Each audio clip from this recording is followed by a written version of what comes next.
கிறிஸ்து இயேசுவுக்குள் அன்பாய் அழைக்கப்பட்ட அன்புக்குரிய சகோதர சகோதரிகளே, நம்முடைய ஆண்டவராகிய இயேசு கிறிஸ்துவின் நாமத்தினாலே அன்பையும் வாழ்த்தலையும் தெரிவித்துக் கொள்கிறோம். விசேஷ விதமாக நிறைவேறும் நீதி என்ற தலைப்பின் கீழாக தொடர்ந்து ஆண்டவருடைய சத்தியங்களை பார்த்துட்டு இருக்கோம்.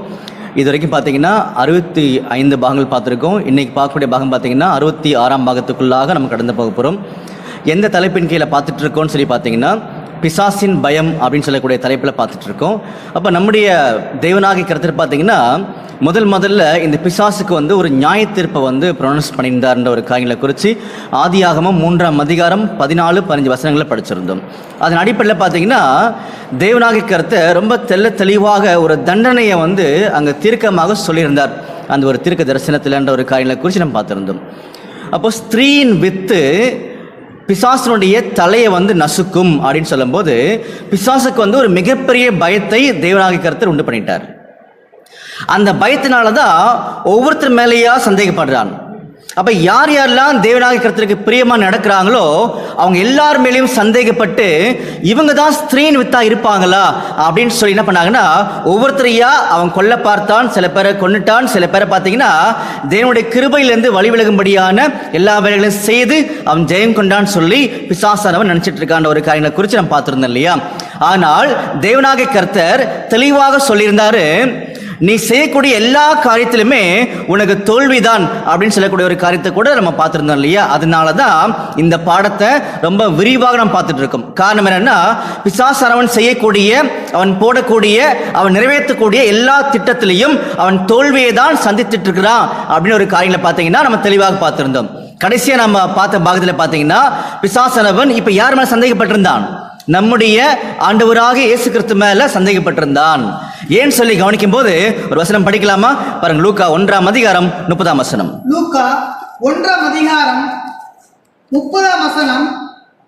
தேவதூதன் அவளை நோக்கி, மரியாளே, பயப்படாதே, நீ தேவனிடத்தில் கிருபை பெற்றாய். இதோ நீ கர்ப்பவதியாகி ஒரு குமாரனை பெறுவாய். அவருக்கு இயேசு என்று பெயரிடுவாயாக. அவர் பெரியவராய் இருப்பார். உன்னதமானவருடைய குமாரன் எனப்படுவார். கர்த்தராகிய தேவன் அவருடைய பிதாவாகிய தாவீதின் சிங்காசனத்தை அவருக்கு கொடுப்பார். பாத்தீங்களா? இந்த வார்த்தைகளை, இந்த உண்மைகளை கேள்விப்பட்ட உடனே பிசாசானவனுக்கு இருந்த பயம் இன்னும் அதிகமா உறுதியாயிருச்சு. நம்முடைய ஆண்டவராக இயேசு கிறிஸ்து தான் அந்த ஸ்திரீயின் வித்து, அவர் கட்டாயமா என்ன அழிச்சிருவாரு அப்படின்னு சொல்லக்கூடிய நம்பிக்கையில வந்ததுனாலதான் ஒரு அருமையான ஒரு பிளானை ஏரோது ராஜா மூலமாக வெளிப்படுத்தி செயல்படுத்தின ஒரு காரியங்களை கூட நம்ம படிச்சிருந்தோம் இல்லையா? படிக்கலாமா? மத்தேயு 2ஆம் அதிகாரம் 16ஆம் வசனம். மத்தேயு 2ஆம் அதிகாரம் 16ஆம் வசனம் முதல்.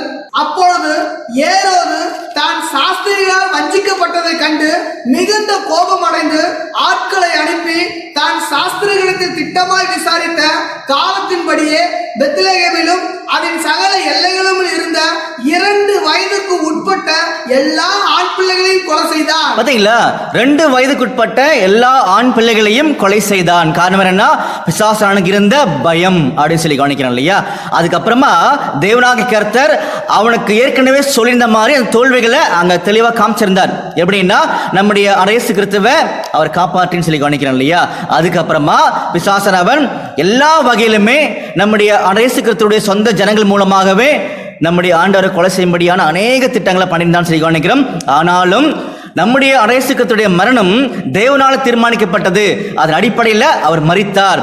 அவர் மரித்ததுக்கு அப்புறமா பிசாசானவன் சிந்திச்ச ஒரே ஒரு விஷயத்தை நம்ம கடந்த வாரம் பார்த்திருந்தோம். என்ன பார்த்திருந்தோம் சொல்லி பார்த்தீங்கன்னா, நான் சந்தேகப்பட்ட இந்த உலகத்தின் ரட்சகராகிய ஆண்டவர் இயேசு கிறிஸ்து மரிச்சார், நான் இன்னும் மரிக்கவில்லையே அப்படின்னா ஸ்திரீன் வித்து யாரும் கிடையாது. நம்முடைய ஆண்டவர் இயேசு கிறிஸ்து ஸ்திரீன் வித்து அல்ல அப்படின்னு ஒரு காரியங்களை கூட பிசாசானவன் தெளிவாக புரிந்து கொண்டான். நாமளும் அங்க அதை பார்த்துட்டு இருக்கிறோம் சொல்லி கவனிக்கிறோம் இல்லையா? இப்ப பிசாசுக்கும் தெரிய போகுது, நமக்கும் தெரிய போகுது யார் அந்த ஸ்திரீன் வித்து அப்படின்னு சொல்லக்கூடிய ஒரு காரியங்களுக்குள்ள என்ன பண்ண போறோம்னா இந்த வாரத்தில் நம்ம கடந்து போக போறோம். இந்த வாரத்தில் ரொம்ப முக்கியமான ஒரு உண்மைகளை நம்ம கவனிக்க போறோம். அதனால அநேகர் இதை கவனிச்சுட்டு இருக்கும் போது கொஞ்சம் கூர்ந்து என்ன பண்ணாங்கன்னா இந்த திட்டங்கள்ல கொஞ்சம் செவி கொடுத்து கேளுங்கன்ற ஒரு காரியங்களை நம்ம பார்க்கிறோம் இல்லையா? அன்புக்குரிய சகோதர சகோதரிகளே, அந்த தீர்க்க தரிசனத்தை கொஞ்சம் தெளிவாக நம்ம படிக்கலாமா? ஆதியாகமம் 3ஆம் அதிகாரம் 15ஆம் வசனம். ஆதியாகமம் 3ஆம் அதிகாரம் 15ஆம் வசனம். உனக்கும் ஸ்திரீக்கும் உன் வித்துக்கும் அவள் வித்துக்கும் பகை உண்டாக்குவேன். அவர் நீ அவர் குதிங்காலை நசுக்குவாய் என்றார். பாத்தீங்களா, இதுதான் தீர்க்க தரிசனம். இப்போ இந்த தீர்க்க தரிசனத்தை கொஞ்சம் தெளிவாக நாம கூர்ந்து கவனிக்கணும். சரிங்களா, படிக்கலாமா? பாருங்க. உனக்கும் ஸ்திரீக்கும் உன் வித்துக்கும் அவள் வித்துக்கும் பகையை உண்டாக்குவேன். அவர் உன் தலையை நசுக்குவார், நீ அவர் குதிங்காலை நசுக்குவாய். இதுதான் தீர்க்க தரிசனம் இல்லையா? அப்போ இங்க சொல்லப்பட்ட ஒவ்வொரு உண்மையினுடைய பொருளை இப்ப நம்ம கண்டுபிடிக்க போறோம். இதுல சில விஷயங்கள் பாத்தீங்கன்னா உங்களுக்கே நல்லா தெரியும். எதெல்லாம் உங்களுக்கு தெரியும் சொல்லி கவனிக்கும் போது, உனக்கும் அப்படின்னு சொல்லும் போது அந்த உனக்கும் யாரும் சொல்லி கவனிக்கும் போது அது பிசாசானவன் தெளிவாயிருச்சு. ஏன்னா சர்பத்தை பார்த்துதான் தேவனாகிய கர்த்தர் அங்க பேசுறார். அப்ப உனக்கும் சொல்லும் போது பிசாசானவன், உனக்கும் ஸ்திரீக்கும். இப்ப நல்லா கவனிங்க, யார் இந்த ஸ்திரீ? ஏன்னா இந்த ஸ்திரீனுடைய வித்து தான் யாரை கொல்ல போகுது? பிசாசானவனை முற்றிலுமாக அழிக்க போகுது அப்படின்னு சொல்லி நம்ம கவனிக்கிறோம் இல்லையா? அப்ப நாம ரொம்ப அதிகமா தெளிவா இருக்க வேண்டிய இடம் பாத்தீங்கன்னா அந்த ஸ்திரீ யார் அப்படின்னு சொல்லி நம்ம கண்டுபிடிக்கலாம். வெயிட் பண்ணலாம். சரிங்களா? அடுத்து பாத்தீங்கன்னா அந்த ப்ராஃபஸியை கொஞ்சம் மைண்ட்ல வாங்கிக்கோங்க. உனக்கும் சாத்தான், சரிங்களா? ஸ்திரீக்கும் யாருன்னு தெரியல. அப்ப உனக்கும் ஸ்திரீக்கும் உன் வித்துக்கும். அப்ப உன் வித்துன்னு சொல்லும் போது பிசாசனுடைய வித்து அப்படின்ற காரியங்கள் நமக்கு புரிய வருது இல்லையா? ஏன்னா அந்த உனக்கும் யாருன்றதை நம்ம கண்டுபிடிச்சோம், அது பிசாசானவன். அப்போ பிசாசுடைய வித்து யாரு கண்டுபிடிக்கணும் இல்லையா? ஒரு சில வசனங்கள் மூலமாக தேவனாகிய கர்த்தர் அதை உறுதிப்படுத்தியிருக்கிறார். படிக்கலாமா? பாருங்க. எபேசியர் 6ஆம் அதிகாரம் 11ஆம் வசனம் படிங்க. எபேசியர் 6ஆம் அதிகாரம் 11ஆம் வசனம் முதல், நீங்கள் பிசாசின் தந்திரங்களோடு எதிர்த்து நிற்க திராணி உள்ளவர்கள் ஆகும்படி தேவனுடைய சர்வாயுத வர்க்கத்தையும் தரித்துக் கொள்ளுங்கள். ஏனெனில் மாம்சத்தோடும் இரத்தத்தோடும் அல்ல, துரைத்தனங்களோடும் அதிகாரங்களோடும் இப்பிரபஞ்சத்தின் அந்தகார லோகாதிபதிகளோடும் வான மண்டலங்களில் உள்ள பொல்லாத ஆவிகளின் சேனைகளோடும் நமக்கு போராட்டம் உண்டு. பாத்தீங்களா? அப்போ இந்த பிசாசனுடைய வித்து யாருன்னு சொல்லி கவனிக்கும் போது பிசாசும் அவனுடைய கூட்டத்தார் இருக்காங்க. பாத்தீங்களா? அந்த கூட்டத்தார் முதல்ல ஆதியாமத்துல நோவுடைய காலப்பகுதியில் மேலிருந்து கீழே வந்து தேவனுடைய திட்டத்துக்கு விரோதமாக செயல்பட்ட பிசாசனுடைய கூட்டத்தார். அப்போ அந்த கூட்டத்தாரும் அதுக்கப்புறமா பிசாசனுடைய உபதேசங்களை பின்பற்றக்கூடிய பிள்ளைகளும். படிக்கலாமா? 2 கொரிந்தியர் 11ஆம் அதிகாரம் 15ஆம் வசனம். 2 கொரிந்தியர் 11ஆம் அதிகாரம் 15ஆம் வசனம். ஆகையால் அவருடைய ஊழியக்காரரும் நீதியின் ஊழியக்காரருடைய தேசத்தை கழித்து கொண்டால் அது ஆச்சரியம் அல்லவே, அவர்கள் முடிவு அவர்கள் கிரியைகளுக்கு தக்கதாய் இருக்கும். பாத்தீங்களா? அப்போ பிசாசு ஒரு திட்டத்தை இந்த இடத்துல எங்க படிக்கும் போது 2 கொரிந்தியர்ல 11ஆம் அதிகாரத்துல 14ஆம் வசனம் படிக்க போறோம் வசனத்தை. அதுல பிசாசானவன் ஒரு தவறான கிரியை இந்த உலகத்துக்குள்ள கொண்டு வந்துட்டான். அதை ஃபாலோ பண்ணக்கூடிய சில ஊழியக்காரர் இருக்கிறாங்க. அவங்களுக்கு அநீதியின் ஊழியக்காரர்கள் சொல்லக்கூடிய பேரை பாத்தீங்கன்னா இங்க கொடுத்திருக்காரு. அப்போ இந்த 2 கொரிந்தியர்ல 11ஆம் அதிகாரத்துல 14ஆம் வசனத்துல என்ன ஒரு திட்டத்தை உலகத்துக்குள்ள பிசாசானவன் செயல்படுத்தி கொண்டிருக்கிறான் சொல்லி படிக்கலாமா? படிங்க. 2 கொரிந்தியர் 11ஆம் அதிகாரம் 14ஆம் வசனம். அது ஆச்சரியம் அல்ல, சாத்தானும் ஒளியின் தூதனுடைய வேஷத்தை தரித்துக் கொள்வானே. பாத்தீங்களா? சாத்தான் இந்த உலகத்துல ஒளியினுடைய தூதனுடைய வேஷத்தை தரித்துக் கொண்டிருக்கிறான். அப்படி தரித்துக் கொண்டிருக்கும் போது அவனுடைய ஊழியக்காரர்களும் அதே மாதிரி பிசாசனன் எப்படி வேஷம் போட்டானோ அதே மாதிரி வேஷம் போட்டுக்கிட்டு இந்த உலகத்துக்குள்ள பிசாசனுடைய கொள்கைகளை டாக்டரினை பாத்தீங்கன்னா இந்த உலகத்துல வெளிப்படுத்திட்டு இருக்கிறாங்க. அதன் அடிப்படையில் செயல்பட்டு கொண்டிருக்கிறார்கள் அப்படின்னு ஒரு காரியத்தை கூட இந்த வசனத்தின் மூலமாக நம்ம தெளிவா புரிஞ்சுக்கிறோம் பார்க்கிறோம் இல்லையா? அன்புக்குரிய சகோதர சகோதரிகளே, இப்ப நம்ம எங்க போயிரோம்னா ஆதியாமத்துக்கு மறுபடியும் போடும். அந்த தீர்க்க தரிசனம் என்ன சொல்லுதுன்ற ஒரு காரியங்களை மறுபடியும் கவனிக்கும் போது, உனக்கும் யாரு? பிசாசானவன். உனக்கும் ஸ்திரீக்கும், ஸ்திரீ யாரு நம்ம இன்னும் கண்டுபிடிக்கல. உனக்கும் ஸ்திரீக்கும் உன் வித்துக்கும். அப்போ பிசாசனுடைய வித்து யாருன்னா பிசாசனுடைய கூட்டத்தார், கெட்டு போன தேவதூதர்களும் அதுக்கப்புறம் பாத்தீங்கன்னா அவனுடைய உபதேசங்களை பின்பற்றக்கூடிய அநீதியின் ஊழியக்காரர்கள் கண்டுபிடிச்சாச்சு இல்லையா? இப்ப மறுபடியும் அந்த ப்ராஃபஸியை படிக்கும் போது உனக்கும் ஸ்திரீக்கும் உன் வித்துக்கும், உங்க எல்லாருக்கும் பதில் தெரிஞ்சிருச்சு இல்லையா? அப்போ உன் வித்துக்கும் அவள் வித்துக்கும் பகையை உண்டாக்குவேன். அப்ப அன்புக்குரிய சகோதரர்களே, இப்ப நம்ம இருக்கக்கூடிய காலப்பகுதியிலும் சரி, இதுக்கு முன்னாடி இருக்கக்கூடிய காலப்பகுதியிலும் சரி, இனி வரக்கூடிய எல்லா காலப்பகுதியிலும் சரி, ஒரு மிகப்பெரிய போராட்டத்தை பார்த்தீங்கன்னா இந்த சாத்தானுடைய ஊழியக்காரர்களும், அதாவது வித்தும், இந்த ஸ்திரீயின் வித்துக்கும் பார்த்தீங்கன்னா ஒரு மிகப்பெரிய ஒரு போராட்டம், பிரச்சனைகள் நடந்து கொண்டிருக்கிறது. இனி அதிகமா பார்த்தீங்கன்னா உலகத்துக்குள்ள அது நிறைவேற போகுது அப்படின்னு சொல்லக்கூடிய எச்சரிப்பை இங்க கொடுத்துட்டான ஒரு காரியங்களை குறித்து நம்ம பார்த்திருக்கோம் இல்லையா? அப்படி கவனிக்கும் போது நல்லா கவனிங்க. உனக்கும் ஸ்திரீக்கும் உன் வித்துக்கும் அவள் வித்துக்கும் பகை உண்டாக்குவேன், அவர் உன் தலையை நசுக்குவார். இந்த அவர் யாருன்னா ஸ்திரீனுடைய வித்து தான் அவர். இப்ப நம்ம கண்டுபிடிக்க வேண்டியது ஸ்திரீ யாரு, அவர் யாருன்னு கண்டுபிடிக்கணும். அப்ப ஸ்திரீ யாருன்னு கண்டுபிடிச்சிட்டா அவர் யாருன்னு கண்டுபிடிக்க ஈஸியா இருக்குமா, அல்லது அவர் யாருன்னு கண்டுபிடிச்சிட்டோம்னா ஸ்திரீ யாருன்னு கண்டுபிடிக்க ஈஸியா இருக்குமா அப்படின்னு சொல்லக்கூடிய ஒரு கேள்விகளை உங்க மைண்ட்ல நீங்க கொண்டு வரணும். இப்போ இந்த அவர் பிசாசுடைய தலையை நசுக்கும் போது அதுக்கு பதிலாக அந்த பிசாசு என்ன செய்வான்னு சொல்லி பார்த்தீங்கன்னா அவருடைய குதிங்காலை நசுக்குவான். இதுதான் தீர்க்க தரிசனம். சரிங்களா? அன்புக்குரிய சகோதர சகோதரிகளே, உங்களுக்கு இப்ப தெளிவா புரிஞ்சிருக்கும். என்ன புரிஞ்சிருக்கும்னு சொல்லி பார்த்தீங்கன்னா, உனக்குன்றது யாரு? பிசாசானவன். சரிங்களா? உனக்கும் ஸ்திரீ யாரு தெரியல, கண்டுபிடிக்கல. உனக்கும் ஸ்திரீக்கும் உன் வித்து, யார் வித்து? கெட்டு போன தேவதூதர்களும் அவனுடைய உபதேசங்களை பின்பற்றக்கூடிய பிள்ளைகளும் கண்டுபிடிச்சிட்டோம். அப்ப உனக்கும் ஸ்திரீக்கும் உன் வித்துக்கும் அவள் வித்துக்கும் பகை உண்டாக்குவேன், அவர் உன் தலையை நசுக்குவார், நீ அவருடைய குதிங்காலை நசுக்குவார். இதுதான் ப்ராஃபசி. நமக்கு தேவையான ரெண்டு முக்கியமான பதில் பார்த்தீங்கன்னா, ஒன்று அந்த ஸ்திரீ யாருன்னு தெரியணும், இன்னொன்று பார்த்தீங்கன்னா அவர் யாருன்னு தெரியணும். அந்த அவர் என்ன செய்வாருன்னா பிசாசுடைய தலையை முற்றிலுமாக நசுக்குவார். பண்புக்குரிய சகோதர சகோதரிகளே, இந்த இடத்துல தான் நாம நிக்கிறோம் இல்லையா? இப்போ என்ன கண்டுபிடிக்க போறோம்னு சொல்லி பார்த்தீங்கன்னா, அவர் உன் தலையை நசுக்குவார்னா என்ன அர்த்தம்? அவர் உன் தலையை நசுக்குவார் அப்படின்னா என்ன அர்த்தம் ஒரு காரியங்களை குறித்து நம்ம தெளிவாக படிக்கணும். இப்போ நல்லா கவனிங்க. இப்போ அவர் உன் தலையை நசுக்கும் போது அதுக்கு பதிலாக பிசாசனவன் என்ன செய்வான்னு சொல்லி பார்த்தீங்கன்னா, பிசாசனவன் அவருடைய குதிங்காலை நசுக்குவான் அப்படின்னு சொல்லி சொல்லப்பட்டிருக்கு இல்லையா? அப்போ தலை நசுக்கிறதுக்கும் குதிங்காலை நசுக்கிறதுக்கும் என்ன இருக்குன்னு சொல்லி பார்த்தீங்கன்னா வித்தியாசம் இருக்குது. இப்போ நீங்க நல்லா புரிஞ்சுப்பீங்க. அப்போ தலையை நசுக்கிட்டா என்ன ஆயிடும்? உயிர் போயிடும். குதிங்கால நசுக்க என்ன ஆகாது? உயிர் போகாது. அங்க ஒரு மிகப்பெரிய காயம் வரலாமே தவிர உயிர் போகாது. தலையை நசுக்கிட்டாங்கன்னா உயிர் போயிடும். அதனாலதான் அவர் பிசாசானவனை முற்றிலுமாக அழிச்சுவான உண்மைகளை நம்முடைய தேவனாய கருத்தை இங்க சொல்லி காமிச்சார் இல்லையா? அப்போ பிசாசானவனை முற்றிலுமாக அழிக்கக்கூடிய அந்த அவர் யார்? அப்ப அன்புக்குரிய சகோதர சகோதரிகளே, இதைத்தான் நம்ம பாத்தீங்கன்னா ஒரு 6 பாகங்களாக தொடர்ந்து பார்த்துட்டு இருக்கோம். ஏன் இவ்வளோ டீட்டெயிலா 6 பாகமா கொண்டு போறோம்னு சொல்லி பார்த்தீங்கன்னா, பிசாசனுடைய தோல்வி தெரியணும், அவனுடைய வழி புரியணும், நாம எப்படி ஜெயிக்கணும்னு தெரியணும். நமக்கு மிகப்பெரிய நம்பிக்கையை தேவனாய கர்த்தர் இந்த பாடத்துக்குள்ள கொடுத்திருக்காரு. அது தெரிஞ்சுக்கும் போது நாம பிசாசனன் மூலமாக எவ்வளவு உபத்திரங்கள் வந்தாலும் போராட்டங்கள் வந்தாலும் ஜெயிக்க முடியும். காரணம் என்னன்னா அவன் தோத்து விடுவான் அப்படின்னு நம்பிக்கையும் நமக்கு கிடைக்கும் இல்லையா? அதனால தான் பார்த்துட்டு இருக்கோம். இப்ப பார்க்கக்கூடிய டாக்டரின் பார்த்தீங்கன்னா ரொம்ப முக்கியமான டாக்டரின். அப்ப அந்த அவர் யார்?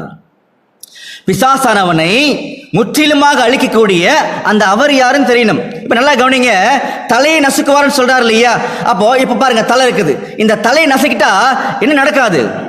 இந்த சரீரத்துக்குள்ளாக எந்த செயல்பாடும் இருக்காது, எந்த ஒரு ஆளுகையும் இருக்காது, எந்த ஒரு அதிகாரம் இருக்காது. அப்படின்னா அந்த ஸ்திரீன் வித்தாகிய அவர் என்ன செய்வார் சரி பார்த்தீங்கன்னா, பிசாசனுடைய எல்லா செயல்பாடுகளையும், எல்லா அதிகாரத்தையும், எல்லா ஆளுகையும் முற்றிலுமாக அழிப்பார். அப்ப அந்த அவர் யார்? இதான் தலை நசுக்கிறதுக்கான அடையாளன்றத இந்த தீர்க்க தரிசனத்தை சொல்லி காமிச்சார். அப்படின்னா அந்த அவர் யார் நமக்கு தெரியணும். அப்ப அவர் யாரா இருக்கணும்னு சொல்லி பார்த்தீங்கன்னா, இந்த பிசாசனுடைய செய்கைகளை முற்றிலுமா அழிக்கக்கூடிய ஒரு நபரா இருக்கணும். அதே நேரத்தில் பிசாசனுடைய அதிகாரத்தை முற்றிலுமாக அழிக்கக்கூடிய நபரா இருக்கணும். அதே நேரத்தில் பிசாசனுடைய சகல ஆளுகையும் மொத்தமா கம்ப்ளீட்டா அழிக்கக்கூடிய ஒருத்தரா இருக்கணும். அப்போ அந்த அவர் யார்? அதான் கேள்வி. அன்புக்குரிய சகோதர சகோதரிகளே, இப்போ இன்னும் கொஞ்சம் டீட்டெயிலா என்ன பண்ண போறோம்னா கடந்து போக போறோம். எதுக்குன்னு சொல்லி கவனிக்கும் போது அந்த அவர் யாருன்னு சொல்லி நம்ம கண்டுபிடிக்க போறோம். சரிங்களா? அப்போ இந்த பூமியில முதலாம் வருகையில நம்முடைய ஆண்டவராக இயேசு கிறிஸ்து வந்திருக்கும் போது தன்னுடைய ஜீவனை கொடுத்து உலகத்தை மீட்டெடுத்தார். எங்கிருந்து? பாவத்துக்குள்ளாக இருந்து, மரணத்துக்குள்ளாக இருந்து மீட்டெடுத்தார். நம்முடைய ஆண்டவர் இயேசு கிறிஸ்து ஜீவனை கொடுக்கிற வரைக்கும் இந்த உலகத்துக்குள்ள எது ஆளுகை செய்து கொண்டிருந்தது? மரணம். இந்த மரணம் யார் மூலமா உள்ள வந்துச்சு? பிசாசானவன் அவன் மூலமா உள்ள வந்துருச்சு. அப்போ அது மூலமா பிசாசின் மூலமாக இந்த மரணம் உள்ள வந்து அது கேட்ட தவறான செயல்பாடுகளை இந்த பூமியில பிசாசானவன் செய்து கொண்டிருந்தான். இந்த இடத்துல நம்முடைய அரசுகிறது ஜீவனை கொடுத்ததுனால பிசாசனுடைய ஆளுகைக்கு அவர் முதல்ல என்ன பண்ணாருன்னா அழிக்கக்கூடிய அஸ்திபாரத்தை போட்டாரு. படிக்கலாமா? தெளிவாசனம் படிக்கலாமா? பாருங்க, எபிரேயர்ல 2ஆம் அதிகாரம் 14 படிங்க.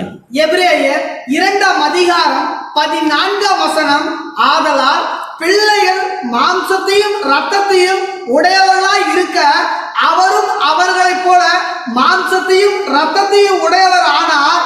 மரணத்துக்கு அதிகாரியாக பிசாசு ஆனவனை தமது மரணத்தினாலே அழிக்கும்படிக்கும். பாத்தீங்களா? மரணத்துக்கு அதிகாரியான பிசாசானவனை தம்முடைய மரணத்தினாலே அழிக்கும்படிக்கும். அப்படின்னா பிசாசனுடைய அந்த அதிகாரத்தை, ஆளுகைய, அவனுடைய கண்ட்ரோலிங் கெப்பாசிட்டியை எதை கண்ட்ரோல் பண்றா? மரணத்தை. அப்படி பண்ணக்கூடிய எல்லா விதமான கெப்பாசிட்டி, அதாவது கண்ட்ரோலிங் கெப்பாசிட்டியை நம்முடைய இயேசு கிறிஸ்து அவருடைய மரணத்தின் மூலமாக ஜெயம் கொண்டார். மரணத்தை ஜெயிச்சார். மரணத்தை ஜெயிக்கும் போது இனிமே மரணம் இந்த உலகத்துக்குள்ள நிரந்தரமானது கிடையாது அப்படின்ற ஒரு காரியத்தை நிரூபிச்சு காமிச்சார். படிக்கலாமா? பாருங்க, 2 தீமோத்தேயு 1ஆம் அதிகாரம் 10ஆம் வசனம். 2 தீமோத்தேயு 1ஆம் அதிகாரம் 10ஆம் வசனம், நம்முடைய இரட்சகராகிய இயேசு கிறிஸ்து பிரசன்னமானதினாலே அந்த கிருபை இப்பொழுது வெளிப்படுத்தப்பட்டது. இவர் மரணத்தை பரிகரித்து ஜீவனையும் அழியாமையும் சுவிசேஷத்தினாலே வெளியரங்கமாக்கினார். பாத்தீங்களா? மரணத்தை பரிகரித்து அப்படின்னா மரணத்துக்கு ஒரு மிகப்பெரிய முற்றுப்புள்ளியை பாத்தீங்கன்னா நம்முடைய இயேசுகிறிஸ்து வச்சிட்டார். அப்படின்னா பிசாசனுடைய அதிகாரங்கள் அடி வாங்க ஆரம்பிச்சிருச்சு நம்முடைய இயேசுகிறிஸ்து மரிச்சதுனால. ஆனால் பிசாசனுடைய செயல்கள், செயல்பாடுகள், அதிகாரங்கள், ஆளுகைகள் முற்றிலுமாக முடியல. நம்முடைய இயேசுகிறிஸ்து ஒரு அஸ்திபாரத்தை பாத்தீங்கன்னா அங்க வச்சிட்டார். எங்க? அவருடைய மரத்தில் வச்சிட்டாரு. அப்படின்னா இப்ப அடுத்த கேள்வி, பிசாசனுடைய அந்த ஆளுகையும் அதிகாரமும் செயல்பாடுகளும் முற்றிலுமாக எப்ப அழியும் சொல்லி பாத்தீங்கன்னா அவன் என்னைக்கு ஒட்டுமொத்தமா அழியிறானோ அன்னைக்கு தான் அழியும். அப்படின்னா பிசாசனவன் ஒட்டுமொத்தமாக என்னைக்கு அழிவான்னு சொல்லி கவனிக்கும் போது நம்முடைய இயேசுகிறிஸ்து 1000 ஆண்டு அரசாட்சி முழுவதுமாக பிசாசானவனை கட்டி வைப்பார். அதுக்கப்புறம் பாத்தீங்கன்னா பிசாசானவன் மறுபடியும் பாத்தீங்கன்னா விடுதலை பெறுவான். மறுபடியும் விடுதலை பெற்ற உடனே அவனுடைய செயல்பாடுகளை, அவனுடைய அதிகாரங்களை, ஆளுகைகளை செயல்படுத்துவான். அப்படி செயல்படுத்தும் போதுதான் பிதாகிய தேவனுடைய சித்தத்தின் அடிப்படையில் நம்முடைய ஆண்டவர் இயேசு கிறிஸ்துவும் உயிர் தெழுந்த அவருடைய சரீரமாக சபையும் 2 பேரும் சேர்ந்து, நம்முடைய இயேசு கிறிஸ்துவும் அவருடைய சரீரமாக சபையும் 2 பேரும் சேர்ந்து என்ன பண்ணுவாங்கன்னா பிசாசானவனை முற்றிலுமாக ஜெயம் கொள்வார்கள், அழிப்பார்கள். படிக்கலாமா ஒரு சில வசனங்கள்? பாருங்க, வெளிப்படுத்தின விசேஷம் 20ஆம் அதிகாரம் 7ஆம் வசனம் படிங்க. வெளிப்படுத்தின விசேஷம் 20ஆம் அதிகாரம் 7ஆம் வசனம், அந்த 1000 வருஷம் முடியும் போது சாத்தான் தன் காவலிலிருந்து விடுதலையாகி பூமியின் 4 திசைகளிலும் உள்ள ஜாதிகளாகிய கோகையும் மாகோகையும் மோசம் போக்கும்படிக்கும் அவர்களை யுத்தத்திற்கு கூட்டிக் கொள்ளும்படிக்கும் புறப்படுவான். அவர்களுடைய தொகை கடற்கரை மணலக்கரையா இருக்கும். பாத்தீங்களா? சாத்தானுக்கு அந்த விடுதலைன்ற ஒரு காரியத்தை, ஒரு திட்டத்தை தேவன் உள்ள கொண்டு வரும்போது அவன் விடுதலை பெற்றுட்டான். எப்போ? 1000 ஆண்டு அரசாட்சி முடிந்த உடனே விடுதலை பெற்றுட்டான். உள்ள வந்து என்ன பண்றான்னா எல்லா ஜனங்களையும் மறுபடியும் கெடுக்க ஆரம்பிக்கிறா. இப்பொழுது தேவனுடைய திட்டம் மறுபடியும் உள்ள வருது. படிக்கலாமா? படிங்க. 9ஆம் வசனம், அவர்கள் பூமி எங்கும் பரம்பி பரிசுத்தவான்களுடைய பாளையத்தையும் பிரியமான நகரத்தையும் வளைந்து கொண்டார்கள். அப்பொழுது தேவனால் வானத்திலிருந்து அக்கினி இறங்கி அவர்களை பட்சித்து போட்டது. பாத்தீங்களா? தேவனால் வானத்திலிருந்து அக்கினி இறங்கி அவர்களை பட்சித்து போட்டது. அப்போ இந்த வேலையை பாத்தீங்கன்னா யார் செய்யறாங்கன்னு சொல்லி கவனிக்கும் போது நம்முடைய ஆண்டவராக இயேசு கிறிஸ்துவும் அவருடைய சபையும். தெளிவா படிக்கலாமா? பாருங்க, ரோமர் 16ஆம் அதிகாரம் 20ஆம் வசனம். ரோமர் 16ஆம் அதிகாரம் 20ஆம் வசனம், சமாதானத்தின் தேவன் சீக்கிரமாய் சாத்தானை உங்கள் கால்களின் கீழே நசுக்கி போடுவார். பாத்தீங்களா? சமாதானத்தின் தேவன் சீக்கிரமாய் சாத்தானை உங்கள் கால்களின் கீழ் நசுக்கி போடுவார் அப்படின்னு சொல்லி இங்க தெளிவா நம்முடைய ஆண்டவர் இயேசு கிறிஸ்துவினுடைய சரீரத்தை குறித்து ஒரு விளக்கம் கொடுத்துட்டார் இல்லையா? அப்ப தலை என்ன பண்ணும்? தலை கொடுக்கக்கூடிய தலை யாரு? நம்முடைய ஆண்டவராக இயேசு கிறிஸ்து. படிக்கலாமா? பாருங்க, கொலோசியர் 1ஆம் அதிகாரம் 18ஆம் வசனம். கொலோசியர் 1ஆம் அதிகாரம் 18ஆம் வசனம், அவரே சபையாகிய சரீரத்துக்கு தலையானவர். பாத்தீங்களா? அவரே சபையாகிய சரீரத்துக்கு தலையானவர். அப்போ தலை சொல்லக்கூடிய ஒவ்வொரு உண்மையும் கேட்டு அந்த அதிகாரத்தை பெற்று சபை என்ன பண்ண போறாங்கன்னா சாத்தானை தலையோடு சேர்ந்து முற்றிலுமாக அழிக்க போறாங்க.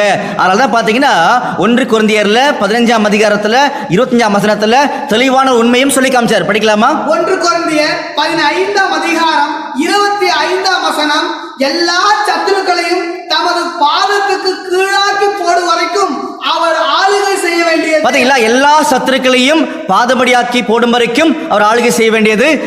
பரிகரிக்கப்படும் கடைசி சத்துரு மரணம் சொல்லி காமிச்சார் இல்லையா? அன்புக்குரிய சகோதர சகோதரிகளே, நம்முடைய ஆண்டவராக இயேசு கிறிஸ்துவும் சபையும் சேர்ந்து என்ன பண்ண போறாங்கன்னா பிசாசனுடைய செய்கைகளை, ஆளுகைகளை, அதிகாரங்களை ஒட்டுமொத்தமாக முற்றிலுமாக என்ன பண்ண போறாங்கன்னா அழிக்க போறாங்க. அது நிறைவேறக்கூடிய காலப்பகுதி 1000 ஆண்டு சாட்சி முடிஞ்ச உடனே பாத்தீங்கன்னா இது நிறைவேற போகிற ஒரு காரியத்தை கூட பாத்தீங்கன்னா தெளிவாக வேதாமத்தில் சொல்லி காமிச்சாரு.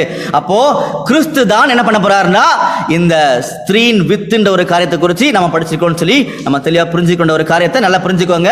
எப்படின்னு சொல்லி கவனிக்கும் போது, யாரு கிறிஸ்து? தலையும் சரீரம் சேர்ந்த அந்த முழுமையான அமைப்பு தான் கிறிஸ்து.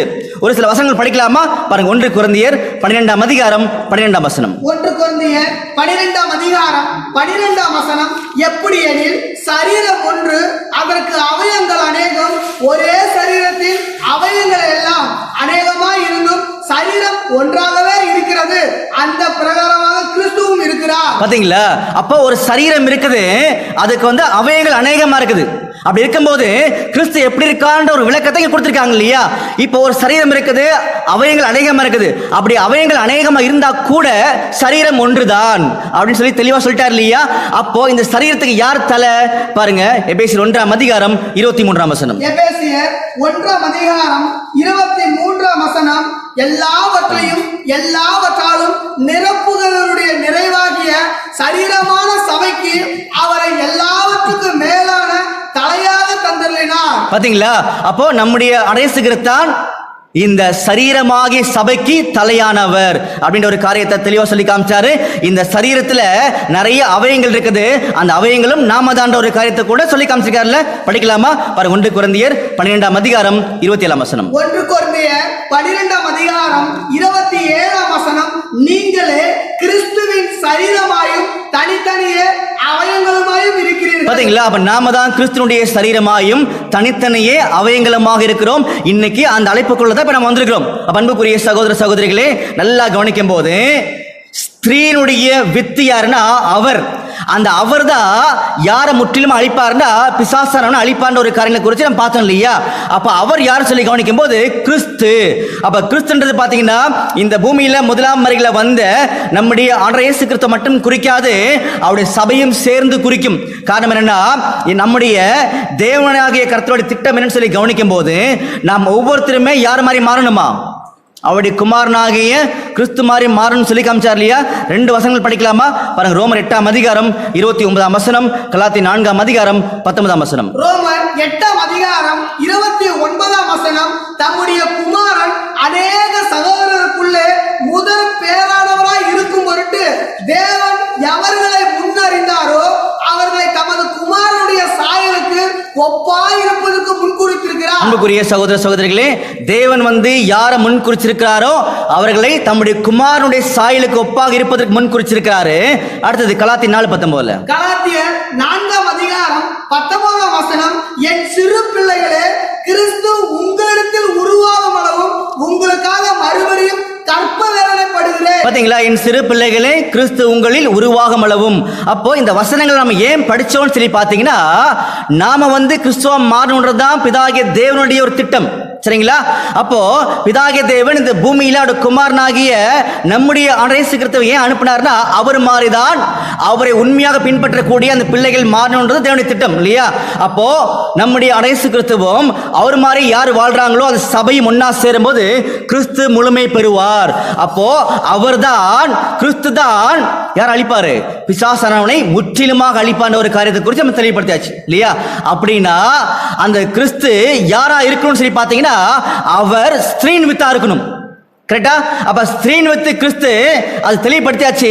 எப்படின்னு சொல்லி கவனிச்சீங்கன்னா அவர்தான் சாத்தானே முற்றிலுமாக அவனுடைய செயல்பாடுகளையும் அதிகாரங்களையும் ஆளுகைகளையும் அழிப்பார்ன ஒரு காரியத்தை குறித்து நம்ம தெளிவாக படித்தோம். எங்க படிச்சோம்னா ரோமர் 16:20 படித்தோம். வெளிப்படுத்தல 20ஆம் அதிகாரத்தில் 7ஆம் வசனத்தில் 9ஆம் வசனத்தை படித்தோம். அதுக்கப்புறம் பார்த்தீங்கன்னா நாம தான் கிறிஸ்துவனுடைய சரீரம் அழைக்கப்பட்டிருக்கோம். நாம் முழுமை பெறும்போது கிறிஸ்து முழுமை பெறுவார். 2 பேரும் சேர்ந்து இந்த சாத்தான் அழிக்கக்கூடிய வேலைகளை பரிபூர்ணமாக செய்வாங்கிறத கண்டுபிடிச்சாச்சு இல்லையா? இப்போ என்ன கேள்வி? ஸ்திரீனுடைய வித்து யாருன்னா கிறிஸ்து, கண்டுபிடிச்சாச்சு. கிறிஸ்துனா அவர் மட்டும் கிடையாது, யாரும் சேர்ந்தவங்க தான், சபையும் சேர்ந்ததுதான் முழுமையான கிறிஸ்து. அப்போ நம்முடைய ஆண்டவர் இயேசு கிறிஸ்துவும் சபையும் சேர்ந்து பிசாசு அழிக்க போறாங்க, தேவன் தெளிவுபடுத்திட்டார். இதுக்கு முன்னாடி உலகத்தில் அநேகர் சொன்ன மாதிரி அது பிதாகிய தேவன் கிடையாது. ஏன்னா பிதாகிய தேவன் இந்த பூமிக்கு வர வேண்டிய அவசியமும் கிடையாது. அதே நேரத்தில் பிதாகிய தேவன் வந்து சாத்தான் அழிக்கிற அளவுக்கு சாத்தான் பெரிய ஆளும் கிடையாது இல்லையா? அப்போ பிதாகிய தேவன் சார்பாக எல்லா வேலைகளையும் ஒரு கனமான ஊழியத்தை பார்த்தீங்கன்னா நம்முடைய இயேசு கிறிஸ்து தன்னை இந்த பூமியில் தாழ்த்தி என்ன பண்ணாருன்னா ஒப்பு கொடுத்து அந்த வேலைகளை சேர்த்து காமிச்சார். முதலாம் முறையில் வரும்போது அந்த வேலைகளை தொடர்ந்து பார்த்தீங்கன்னா செய்யக்கூடிய வகையில் தங்களை தகுதிப்படுத்திக்கிட்டவங்க தான் சபை. அப்போ அவங்களும் சபையும் கிறிஸ்துவும் சேர்ந்து தான் சாத்தான் அழிக்க போறாங்கன்ற விஷயத்த படிச்சோம் இல்லையா? அப்படின்னா ஸ்திரீ யார் தான் கேள்வி. நல்லா புரிஞ்சுக்க அன்புக்குரிய சகோதரர்களே, தீர்க்க தரிசனம் என்ன சொல்லுதுன்னு சொல்லி கவனிக்கும் போது மறுபடியும் படிக்கலாம் பாருங்க. உனக்கும் ஸ்திரீக்கும் உன் வித்துக்கும் அவள் வித்துக்கும் பகை உண்டாக்குவேன். அவர், அந்த அவர் யாரு? அவர் தான் ஸ்திரீன் வித்து. அப்ப அவர் பாத்தீங்கன்னா நம்முடைய இயேசு கிறிஸ்துவும் சபையும் அவங்க 2 பேரும் சேர்ந்து சாத்தானை அழிப்பாங்கன்னு கண்டுபிடிச்சாச்சு. ஆனா இவங்க 2 பேரும் யாரா இருக்கணும்னு சொல்லி பாத்தீங்கன்னா ஸ்திரீயோட வித்தா இருக்கணும். கரெக்டா? அப்படின்னா ஸ்திரீ யாரா தான் கேள்வி. இதுதான் சத்தியம். நல்லா புரிஞ்சுக்கோங்க. நம்முடைய இயேசு கிறிஸ்து உலக பிரகாரமாக சொல்லர்த்தமா சொல்லும் போது பாத்தீங்கன்னா இந்த பூமியில பிறக்கும் போது மரியாளுடைய வயிற்றுல அவர் பிறந்தார். அந்த ஸ்திரீயோட வயிற்றுல அவங்க பிறந்தாங்க. சபை பாத்தீங்கன்னா ஒவ்வொரு பிள்ளைகள், அவனுடைய பிள்ளைகள் மத்தியில் அவங்க வந்து பிறப்பிக்கப்பட்டிருக்காங்க. எப்படின்னா ஏதோ ஒரு பெற்றோருக்கு பார்த்தீங்கன்னா பிறந்திருக்காங்க, அவங்க சத்தியத்தை தெரிந்து கொண்டு வாழ்ந்துருக்கிறாங்க இல்லையா? அப்படின்னா இந்த ஸ்திரீ யாரா இருக்கிறதுக்கு வாய்ப்பு கிடையாது. மாம்ச பிரகாரமா இருக்கக்கூடிய ஒரு ஸ்திரீயா இருக்கிறதுக்கான வாய்ப்புகள் கிடையாது. காரணம் என்னன்னா நம்முடைய இயேசு கிறிஸ்து மரியாமாக்கு பிறந்தார். இந்த உலகத்துல சொல்லர்த்தமாக நாம வந்து நம்முடைய பெற்றோருக்கு பிறந்தோம் இல்லையா? அப்போ இந்த ஸ்திரீன்றது மரியாமாலும் கிடையாது, நம்முடைய பெற்றோரும் கிடையாது. அப்போ இது வந்து ஒரு தீர்க்க தரிசனம் சொல்லும் போது நல்லா புரிஞ்சுக்கோங்க. இது வந்து ஒரு தீர்க்க தரிசனமா நம்முடைய தேவன் சொல்லியிருக்கும் போது இந்த ஸ்திரீ வந்து சொல்லர்த்தமாக ஒரு பெண்ணாக இருப்பதற்கான வாய்ப்புகள் அங்க இல்லைன்றதை தெளிவுபடுத்தி காமிச்சிட்டார். சில பேர் பார்த்தீங்கன்னா இதை ஏவாள் சொல்லி எடுத்துப்பாங்க இல்லையா? அதனாலதான் பிசாசரவன் தன்னை குழப்பிக் கொண்டான், ஏவாளுடைய பிள்ளையாக ஆபேல் நினைச்சான். அந்த இடத்துல அது கிடையாது இல்லையா? அப்படின்னா நம்முடைய இயேசு கிறிஸ்து ஸ்திரீன் வித்தா இருக்கிறாரு. அப்படி இருக்கும்போது அவர் ஏவாளுடைய பிள்ளை கிடையாது. நல்லா புரிஞ்சுக்கோங்க. புரிஞ்சுங்களா? அதே மாதிரி நாம யார் கிடையாது, நாம ஏவாளுக்கு டைரக்டா பிறக்கல அப்படின்னு கிடையாது. அப்போ இந்த ஸ்திரீ யார்? ஸ்திரீ யாரு கிடையாதுன்னா சொல்லர்த்தமாக மாம்சத்தின் அடிப்படையில் இருக்கக்கூடிய அந்த பெண் அவங்க கிடையாது. அப்ப யாரா இருக்கும் கண்டுபிடிக்கணும். அன்புக்குரிய சகோதரர்களே, நம்முடைய இயேசு கிறிஸ்துவும் சபையும் ஒரு பெண்ணுக்கு, ஒரு ஸ்திரீக்கு பிறந்திருக்கிறாங்க. அந்த ஸ்திரீ பார்த்தீங்கன்னா மாம்சத்தின் அடிப்படையில் கூடிய ஒரு பெண் கிடையாது. அப்ப யாருன்னு சொல்லி கண்டுபிடிக்கும் போது தேவனாகிய கர்த்தர் அருமையான உண்மைகளை பார்த்தீங்கன்னா நாம் புரியும்படியாக ஆவிக்குரிய வகையில் எழுதி காமிச்சிருக்கார். இது ஆவிக்குரிய வகையில் எழுதப்பட்டிருக்கின்றதுக்கு பார்த்தீங்கன்னா ஒரே ஒரு உதாரணம் மட்டும் நம்ம படிக்கலாம். சரிங்களா? பாருங்க, கலாத்தியர்ல அப்போஸ்தலனாகிய பவுல் வந்து சில உண்மைகளை தெளிவுபடுத்த விரும்பினார் ஜனங்கள் மத்தியில். அப்போ ஒரு உண்மையை பேசினாரு, அது நமக்கு பிரயோஜனமா இருக்கும். படிக்கலாமா?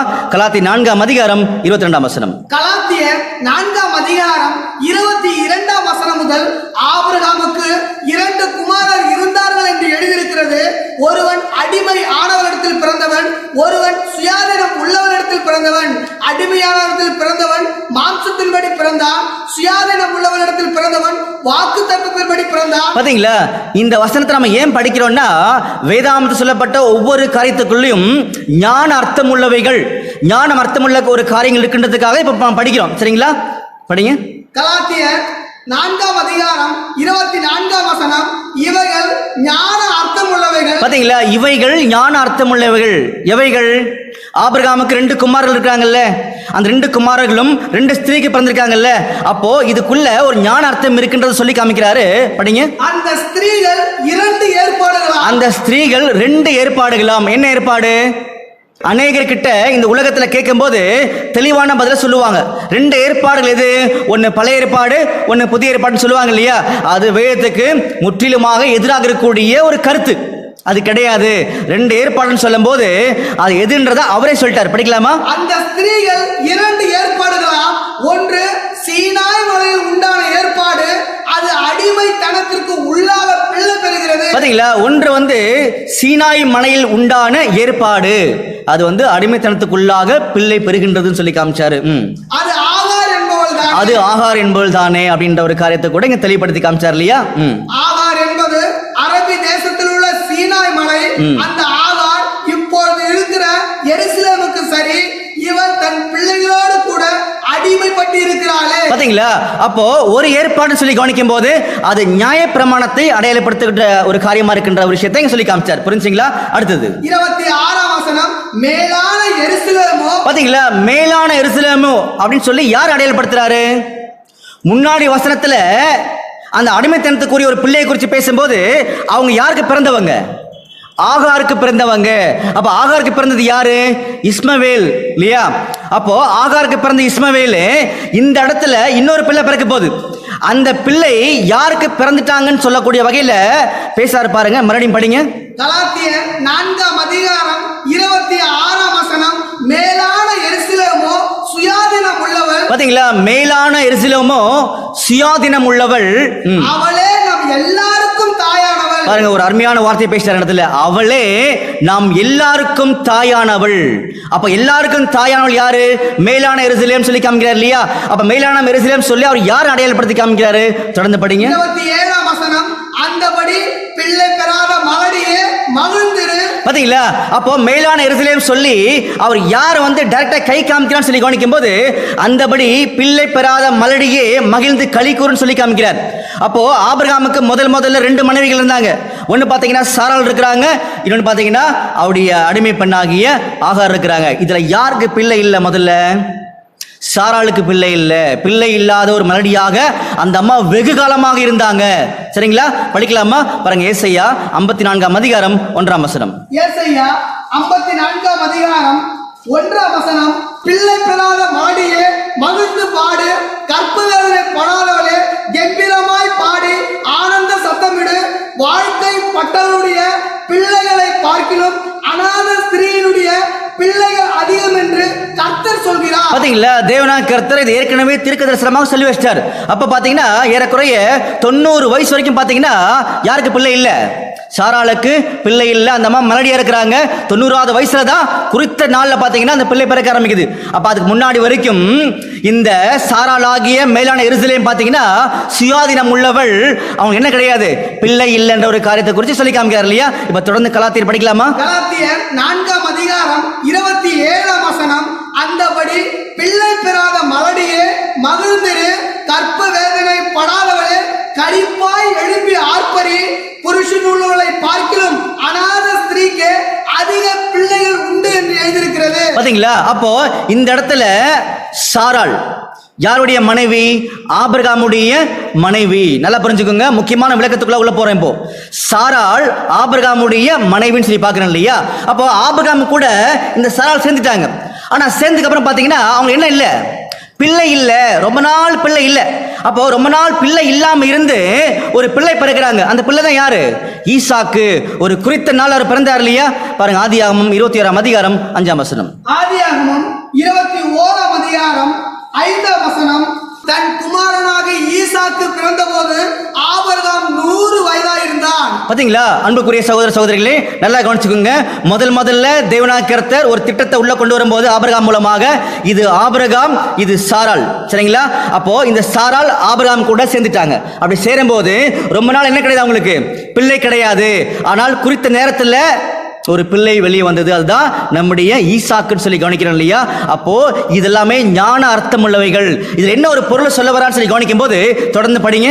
கலாத்தியர் 4ஆம் அதிகாரம் 28ஆம் வசனம், சகோதரரே, நாம் ஈசாக்கை போல வாக்கு வாக்குத்தத்தத்து பிள்ளைகளாய் இருக்கிறோம். பாத்தீங்களா, நாம் ஈசாக்கை போல வாக்குத்தத்தத்தின் பிள்ளைகளாக இருக்கிறோம் சொல்லிட்டு 31ஆம் வசனம் படிங்க. 31ஆம் வசனம், இப்படி இருக்க சகோதரரே, நாம் அடிமை ஆனவளுக்கு பிள்ளைகளாய் இராமல் சுயாதீனம் உள்ளவளுக்கே பிள்ளைகளாய் இருக்கிறோம். பாத்தீங்களா, அடிமையானவளுக்கு நம்ம பிள்ளைகள் கிடையாது, சுயாதீனம் உள்ளவளுக்கே நாம் பிள்ளைகளா இருக்கிறோம்ன்ற ஒரு காரியத்தை கூட தெளிவுபடுத்தி காமிச்சார் இல்லையா? இப்பதான் ஒரு முக்கியமான உண்மையை இந்த ஞான அர்த்தத்தின் மூலமாக தேவனாகிய கர்த்தர் நம்முடைய ஆண்டவர் இயேசு கிறிஸ்து மூலமாக தெளிவுபடுத்த போறார். நல்லா கவனிச்சுக்கோங்க. ஆபிரகாம் இருக்காரு, சாராள் இருக்கிறாங்க. இது சொல்லர்த்தம், சரிங்களா? ரெண்டு பேரும் பாத்தீங்கன்னா சேர்ந்துட்டாங்க. ரொம்ப நாள் பிள்ளை இல்ல, அப்படி பிள்ளை இல்லாம மலடியா இருக்கும் போது சாராளுக்கு ஒரு பிள்ளை பிறக்கிறாங்க, அதுதான் ஈசாக், சரிங்களா? இது சொல்லர்த்தமா நடந்த ஒரு காரியம். அப்ப இதுக்குள்ள இருக்கக்கூடிய ஞான அர்த்தம் என்னன்னு சொல்லி கவனிக்கும் போது ஆபிரகாம் இருக்காரு. அப்போ ஆபிரகாம் கிட்ட தேவனாகிய கர்த்தர் ஒரு உடன்படிக்கை ஏற்படுத்தினார். என்ன உடன்படிக்கைன்னு சொல்லி கவனிக்கும் போது நல்லா கவனிக்கலாம் பாருங்க. ஆதியாகமம் 12ஆம் அதிகாரம் 1ஆம் வசனம் படிங்க. ஆதியாகமம் 12ஆம் அதிகாரம் 1ஆம் வசனம் முதல், கர்த்தர் ஆபிராமை நோக்கி, நீ உன் தேசத்தையும் உன் இனத்தையும் உன் தகப்பனுடைய வீட்டை விட்டு புறப்பட்டு நான் உனக்கு காண்பிக்கும் தேசத்துக்கு போ, நான் உன்னை பெரிய ஜாதியாக்கி. பாத்தீங்களா, நான் உன்னை பெரிய ஜாதியாக்கன்னு சொன்னார் இல்லையா? அடுத்து பாருங்க, ஆதியாகமம் 17ஆம் அதிகாரம் 1-2 வசனம் படிங்க. ஆதியாகமம் 17ஆம் அதிகாரம் 1ஆம் வசனம் முதல், ஆபிரகாம் 99 வயதான போது கர்த்தர் ஆபிரகாமுக்கு தரிசனமாகி, நான் சர்வ வல்லமையுள்ள தேவன், நீ எனக்கு முன்பாக நடந்து கொண்டு உத்தமனாய் இரு, நான் உனக்கும் எனக்கும் நடுவாக என் உடன்படிக்கையை ஏற்படுத்தி உன்னை மிகவும் திரளாய் பெருக பண்ணுவேன் என்றார். பாத்தீங்களா, சொல்லிட்டாரா? அடுத்து 12ஆம் வசனம் படிங்க. ஆதியாகமம் 17ஆம் அதிகாரம் 12ஆம் வசனம், உங்களில் தலைமுறை தலைமுறையாக பிறக்கும் ஆண் பிள்ளைகள் எல்லாம் 8ஆம் நாளிலே விருத்த சேதனம் பண்ணப்பட வேண்டும். வீட்டிலே பிறந்த பிள்ளையும் உன் வித்து அல்லாத அந்நியனிடத்தில் பணத்திற்கு கொல்லப்பட்ட எந்த பிள்ளையும் அப்படியே விருத்த சேதனம் பண்ணப்பட வேண்டும். பாத்தீங்களா அன்புக்குரிய சகோதர சகோதரிகளே, இதெல்லாம் நம்ம ஏன் படிச்சோம்னு சொல்லி பாத்தீங்கன்னா, ஆபிரகாம் கிட்ட தேவனாகிய கர்த்தர் உடன்படிக்கை ஏற்படுத்தினார். என்ன உடன்படிக்கைன்னு சொல்லி கவனிக்கும் போது, என்னுடைய வார்த்தைக்கு சொல்லுக்கு நீ கீழ்ப்படிஞ்சா உன்னை நான் சகல ஜாதிகளிலும் பெரியவனாக்குற, உனக்கு நிறைய பிள்ளைகள் இருப்பாங்கன்னு சொல்லி காமிச்சார் இல்லையா? இப்படி இருக்கும்போது இந்த வாக்குத்தத்தத்தை, இந்த உண்மையை நம்பி பாத்தீங்கன்னா உடன்படிக்கைக்கு உண்மையா இருக்கார். அப்போ இந்த உடன்படிக்கையில பாத்தீங்கன்னா யாருமே கடைசி வரைக்கும் பாத்தீங்கன்னா உண்மையா வாழ முடியாத ஒரு சூழ்நிலை இருந்துச்சு. ஆனா ஆபிரகாம் பாத்தீங்கன்னா தேவனாகிய கர்த்தர்கிட்ட செய்த உடன்படிக்கையின் அடிப்படையில் தன்னோட உண்மையின் நிலைமை நிரூபித்து காமிச்சார். எப்படி நிரூபித்து காமிச்சான்னு சொல்லி கவனிக்கும் போது, மாம்சத்தின் அடிப்படையில் ஒரு பிள்ளை பிறக்குது இல்லையா? யார் அது? ஈசாக்கு பிறந்தாரு. ஈசாக்கு கொண்டு வந்து பலியிடுன்னு சொல்லும் போதுதான் தன்னோட உண்மை நிலைமையை ஆபிரகாம் நிரூபித்து காமிக்கிறாரு. படிக்கலாமா? ஆதியாகமம் 22ஆம் அதிகாரம் 1-2 படிங்க. ஆதியாகமம் 22ஆம் அதிகாரம் 1ஆம் வசனம் முதல், இந்த காரியங்கள் நடந்த பின்பு தேவன் ஆபிரகாமை சோதித்தார். எப்படி எனில், அவர் அவனை நோக்கி ஆபிரகாமே என்றார். அவன் இதோ அடியேன் என்றான்.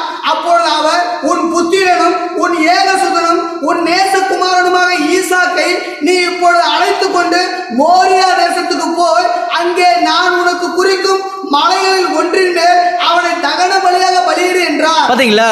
அப்போ ஆபிரகாம் அவர் கொடுக்கப்பட்ட வாக்குத்தத்தின் அடிப்படையில் வாழ்ந்துட்டு இருக்கும் போது அவர் உண்மை நிலைமையை தேவனாகிய கர்த்தர் அங்க சோதிச்சு பார்க்கிறார். அப்படி பண்ணும்போது உன் மகனை கொண்டு வந்து பலியிட்டுன்னு சொல்லும் போது அவர் பலியிடத்துக்கான எல்லா வேலையும் செய்து பலியிட போயிட்டார்.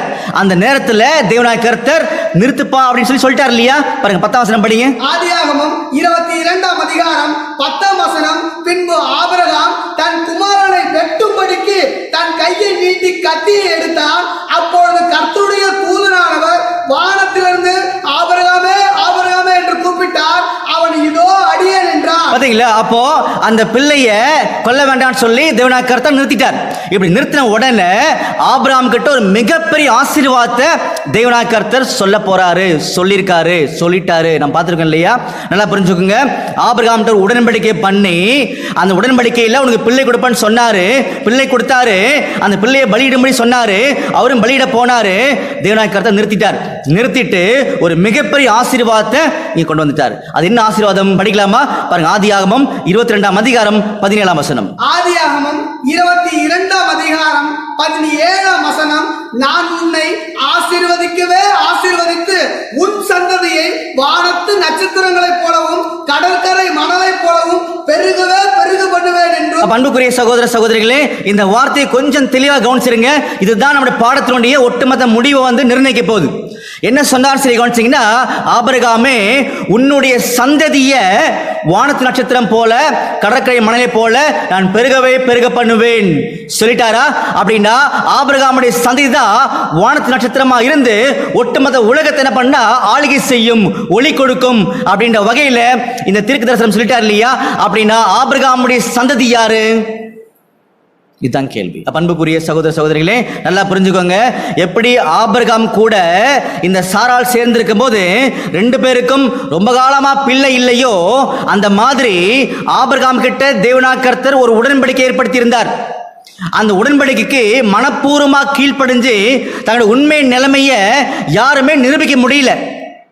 ஆனால் ஒரே ஒருத்தர் பார்த்தீங்கன்னா தெல்ல தெளிவாக ஆபிரகாம் சொன்ன அந்த ஆசீர்வாதத்தின் அடிப்படையில் தன்னை முற்றிலுமாக கீழ்ப்படுத்தி ஜெயம் கொண்டார். அவர் தான் நம்முடைய ஆண்டவராகிய இயேசு கிறிஸ்து. அதே மாதிரி யார் யாரெல்லாம் ஆபிரகாமுடைய உடன்படிக்கைக்கு உண்மையா கீழ்ப்படிஞ்சு வாழ்றாங்களோ அவங்களும் இந்த ஆசீர்வாதத்தில் சொல்லப்பட்ட சந்ததியாக இருப்பாங்கன்ற ஒரு காரியத்தை கூட தெளிவுபடுத்தியிருக்காரு. மறுபடியும் படிக்கலாமா? பாருங்க, கலாத்தியர்ல 3ஆம் அதிகாரத்துல 8ஆம் வசனம் 16ஆம் வசனம் படிங்க. கலாத்தியர் 3ஆம் அதிகாரம் 8ஆம் வசனம், மேலும் தேவன் விசுவாசத்தினாலே புறஜாதிகளை நீதிமான்கள் ஆக்குகிறார் என்று வேதம் முன்னாக கண்டு உனக்குள் சகல ஜாதிகளும் ஆசீர்வதிக்கப்படும் என்று ஆபிரகாமுக்கு சுவிசேஷமாய் முன்னறிவித்தது. பாத்தீங்களா? அப்போ ஆபிரகாம் இருக்காரு, ஆபிரகாம் கூட சாரால் சேரணும், சேர்ந்தாதான் பிள்ளை வரும். பொருள்ல வரும்போது ஆபிரகாம் இருக்காரு, ஆபிரகாம்கிட்ட ஒரு உடன்படிக்கை தேவன் கொடுத்தார் இல்லையா? அப்ப அந்த உடன்படிக்கைக்குள்ள சேர்ந்து ஒரு பிள்ளை வெளியே வரணும் இல்லையா? அப்ப வெளியே வரணும்னா ஒரு முழுதுமான ஒரு கீழ்ப்படிதலை காமிக்கணும். அப்படி இந்த பூமியில நம்முடைய ஆண்டவர் இயேசு கிறிஸ்துவின் காலப்பகுதி வரைக்கும் யாருமே ஒரு முழுமையான ஒரு கீழ்ப்படிதலை காமிக்க முடியல. எப்படின்னு சொல்லி பாத்தீங்கன்னா, இஸ்ரேல் ஜனங்கள் இருந்தாங்க, யூதர்கள் இருந்தாங்க, நாங்க ஆபிரகாமுடைய பிள்ளைகள், என்னுடைய தகப்பன் அவர்தான் அப்படின்னு சொன்னாங்களே தவிர ஆபிரகாம்கிட்ட தேவன் வெளிப்படுத்தின அந்த உண்மைக்கு பாத்திரமாக தங்களை கீழ்ப்படுதலை யாருமே காமிக்கல. ஆனால் நம்முடைய ஆண்டவர் இயேசு கிறிஸ்து அந்த கீழ்ப்படுதலை பரிபூர்ணமாக காமிச்சாரு. வெளியில் வந்த முதல் பிள்ளை யாருன்னா நம்முடைய ஆண்டவர் இயேசு கிறிஸ்து. அதனால தான் கலாத்தியர்ல 3ஆம் அதிகாரத்துல தெளிவாக சொன்னார். படிக்கலாமா? படிங்க. கலாத்தியர் 3ஆம் அதிகாரம் 16ஆம் வசனம், ஆபிரகாமுக்கும் அவருடைய சந்ததிக்கும் வாக்குத்தத்தங்கள் பண்ணப்பட்டன. சந்ததிகளுக்கென்று அநேகரை குறித்து சொல்லாமல் உன் சந்ததிக்கென்று ஒருவரை குறித்து சொல்லி இருக்கிறார். அந்த சந்ததி கிறிஸ்துவே. பாத்தீங்களா? அந்த சந்ததி கிறிஸ்துவே. நல்லா புரிஞ்சுக்கோங்க. அந்த சந்ததி கிறிஸ்துவேன்னு சொல்லும்போது, கிறிஸ்துனா தலையாகி நம்முடைய இயேசு கிறிஸ்துவும் சரீரமாகி சபையும் சேர்ந்ததுதான் கிறிஸ்து. அப்ப இவங்க யாருக்கு பிறந்தாலும் சரி பாத்தீங்கன்னா ஆபிரகாமுடைய உடன்படிக்கையில வந்தவர்கள். நல்லா புரிஞ்சுக்கோங்க அன்புக்குரிய சகோதர சகோதரிகளே. அப்படின்னா ஸ்திரீன் வித்து யாரும் சொல்லி கவனிக்கும் போது நம்முடைய இயேசு கிறிஸ்துவும் சபையும் தான் ஸ்திரீன் வித்து. ஸ்திரீ யாருன்னு சொல்லி கவனிக்கும் போதுதான் ஒரு அருமையான பழைய ஏற்பாட்டுல ஞான அர்த்தமுள்ள சில காரியங்களை காமிச்சார். நல்லா புரிஞ்சுக்கோங்க. கடைசி கன்க்ளூஷன்ல ஆபிரகாம் இருக்காரு, சாரால் இருக்கிறாங்க. அப்ப சாரால் ஆபிரகாம் கூட சேர்ந்து ஒரு பிள்ளையை பெற்றெடுத்தாங்க. இது சொல்ல அர்த்தம். இதுல என்ன ஞான அர்த்தம் இருக்குன்னு சொல்லி கவனிக்கும் போது, ஆபிரகாம் கிட்ட தேவனாகிய கர்த்தர் உடன்படிக்கையை கொடுத்திருந்தார். அப்போ அந்த உடன்படிக்கைக்கு கீழ்ப்படிஞ்சு ஒருத்தங்க வெளியே வரணும், அதான் பிள்ளை. அப்படி முதல்ல வெளியே வந்த பிள்ளை தான் பரிபூர்ணமான கீழ்ப்படிதலை காமிச்சது நம்முடைய ஆண்டவராகிய இயேசு கிறிஸ்து.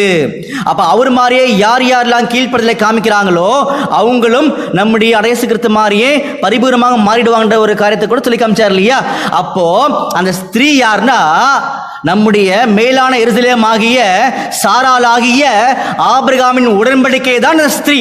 அப்ப அந்த உடன்படிக்கையை வெளியே வரவங்க தான் கிறிஸ்து. படிக்கலாமா?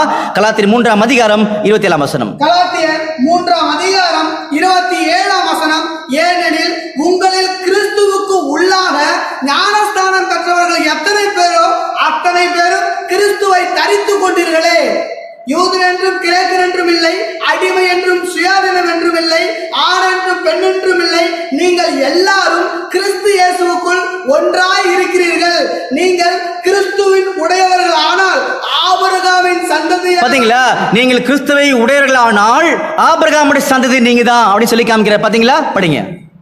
கலாத்தியர் 3ஆம் அதிகாரம் 29ஆம் வசனம், நீங்கள் கிறிஸ்துவின் உடையவர்கள் ஆனால் ஆபிரகாமின் சந்ததியராயும் வாக்கு தத்தத்தின்படியே சுதந்திரராயும் இருக்கிறீர்கள். பாத்தீங்களா, முதல்ல பண்ண அந்த வாக்குத்தத்தம், அந்த ப்ராமிஸ், அதன் அடிப்படையில நாம தான் ஆபிரகாமுடைய சந்ததி அப்படின்னு சொல்லக்கூடிய காரியங்களை தெளிவுபடுத்தி காமிச்சார் இல்லையா? அப்படி அன்புக்குரிய சகோதர சகோதரிகளே, நல்லா கவனிச்சுங்க. மறுபடியுமாக, உனக்கும் யாரு? பிசாசானவன். ஸ்திரீக்கும், ஸ்திரீ யாரு? ஆபிரகாமுடைய உடன்படிக்கை. அந்த உடன்படிக்கையில ரொம்ப நாள் பிள்ளை இல்லை, அதாவது யாருமே கீழ்ப்படிய முடியல. அப்ப முதல்ல ஈசாக்கு பிறந்த மாதிரி கீழ்ப்படிஞ்சு காமிச்சது யாருன்னா நம்முடைய ஆண்டவர் இயேசு கிறிஸ்து. அவர் மாதிரி யார் யாரெல்லாம் கீழ்ப்படுகிறாங்களோ அவங்க தான் நம்முடைய ஆண்டவர் இயேசு கிறிஸ்துவினுடைய சரீரம், அவங்க தான் அந்த ஸ்திரீனுடைய வித்து சொல்லி காமிச்சார் இல்லையா? அடுத்து கவனிக்கும் போது நல்லா பாருங்க. உனக்கும் ஸ்திரீக்கும் உன் வித்து. பிசாசனுடைய வித்து யாரு? பிசாசனுடைய கூட்டத்தாரும் அவனுடைய உபதேசங்களை பின்பற்றக்கூடிய அநீதியின் ஊழியக்காரர்கள் சொல்லி காமிச்சாரு. அப்போ உன் வித்துக்கும் அவள் வித்துக்கும், அவள் சொல்லும்போது பாத்தீங்கன்னா ஆபிரகாமுடைய உடன்படிக்கைக்குள்ளாக யார் யாரெல்லாம் நம்முடைய ஆண்டவர் இயேசு கிறிஸ்து மாதிரி பரிபூர்ணமாக கீழ்ப்படின்னு சொல்லி வராங்களோ அவங்க தான் அந்த ஸ்திரீனுடைய வித்து அப்படின்னு சொல்லக்கூடிய காரியங்களை இங்கே தெளிவுபடுத்தி காமிக்கிறார். புரிஞ்சுங்களா பண்புக்குரிய சகோதரர்களே? இப்படி இருக்கும்போது கடைசியா ஒரு பாயிண்ட்டை தெளிவாக நம்ம புரிஞ்சுக்கணும். என்ன புரிஞ்சுக்கணும் சொல்லி கவனிச்சிங்கன்னா, உனக்கும் ஸ்திரீக்கும் உன் வித்துக்கும் அவள் வித்துக்கும் பகையை உண்டாக்குவேன், அவர் உன் தலையை நசுக்குவார். அவர் யாரு? நம்முடைய இயேசு கிறிஸ்துவும் சபையும் சேர்ந்து பிசாசானவனை முற்றிலுமாக அழிச்சிருவாங்க. ஆனால் அந்த மீன் டைம் கேப்ல பிசாசானவன் என்ன செய்வான்னு சொல்லி பார்த்தீங்கன்னா, அவன் அவருடைய குதிங்காலை நசுக்குவான். குதிங்கால் யாரு? கடைசி கால சபை, நாம தான். அப்ப நமக்கு அதிகமான உபத்திரவம் இருக்குது. அதுல பிசாசரவன் தெளிவா இருக்கிறான். இன்னும் கொஞ்ச காலம் தான் இருக்குது. அதனால நிறைய உபத்திரவங்களை நமக்கு கொடுப்பான்.